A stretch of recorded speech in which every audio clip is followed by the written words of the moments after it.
Welcome to today's video on physical activity and respiratory disease. In this video, we will be looking at the impact of exercise on respiratory diseases, in particular asthma and chronic obstructive pulmonary disease, or COPD for short. Asthma is a reversible, chronic inflammatory disorder of the airways in which the airways become hyper-responsive to external stimuli. It is a common condition and can lead to a reduction in physical capacity. Due to the hyper-responsiveness of the airways, many asthmatics suffer from exercise-induced bronchospasm or contraction of the musculature in the airways that arises during or after exertion, leading to a temporary airway narrowing and limiting the ventilation capacity of the lungs. Common symptoms that may be described include cough, wheezing, and shortness of breath. These are usually worse in cold, dry, dusty conditions or in polluted air. Furthermore, exercise itself can trigger this hyperresponsiveness in a phenomenon called exercise-induced airway obstruction. Here, the amount an individual can breathe out in 1 second, otherwise known as the forced expiratory volume in 1 second, becomes reduced by over 10%. Alternatively, the maximal rate of expiration or the peak expiratory flow rate may reduce by over 15%. Understandably, this can discourage asthmatic patients from being active as the activity itself can cause their symptoms. Despite this, the evidence shows that physical activity has a beneficial effect from a physiological and a psychological perspective, both in the short and long term.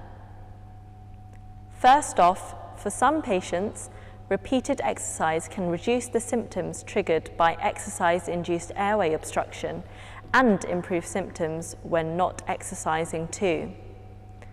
These clinical changes are reflected in physiological measures as regular aerobic exercise has been shown to improve cardiovascular capacity, the maximum oxygen uptake and maximum ventilation output per minute. Some studies even suggest that regular physical activity may lead to a reduction in visits to A&E and the number of sick days off work too.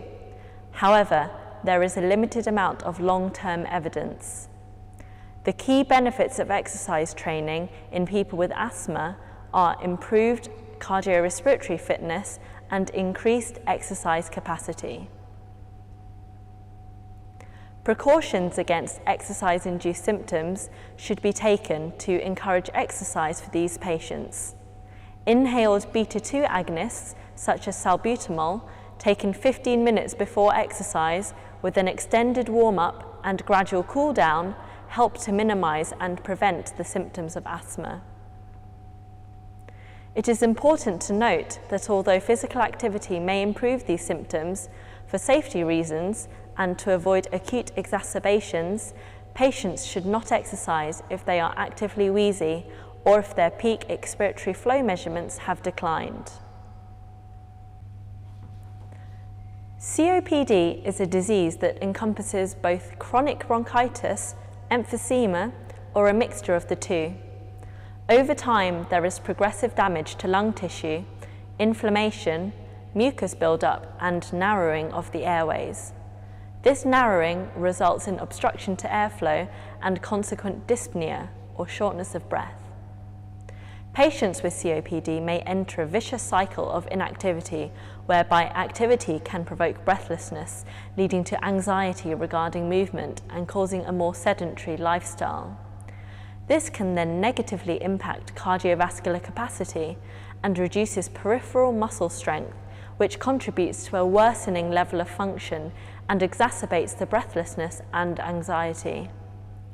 This is important as a low physical activity level is the strongest predictor of all-cause mortality or death in the subsequent year for patients with COPD. So how do we break this vicious cycle? Structured physical exercise training programs, whereby exercise is undertaken in a safe, supervised manner, can improve a patient's confidence and lead to a more physically active lifestyle. Unfortunately, physical activity does not improve lung function or reverse COPD. However, it can improve fitness, cardiac function, functional status, and quality of life, as well as lowering morbidity and subsequent hospital admissions. Activity can be encouraged in almost all patients with mild COPD. However, in patients with severe disease, grade 3 to 5 on the MRC dyspnea scale, this should be in a supervised, controlled manner. This is because these patients have extreme levels of functional breathlessness and so need specialized outpatient pulmonary rehabilitation. This includes not only physical training, which is often led by physiotherapists, but also disease education, nutrition advice, and psychological and behavioural interventions. Thanks for watching. For further information, please see the links presented shortly.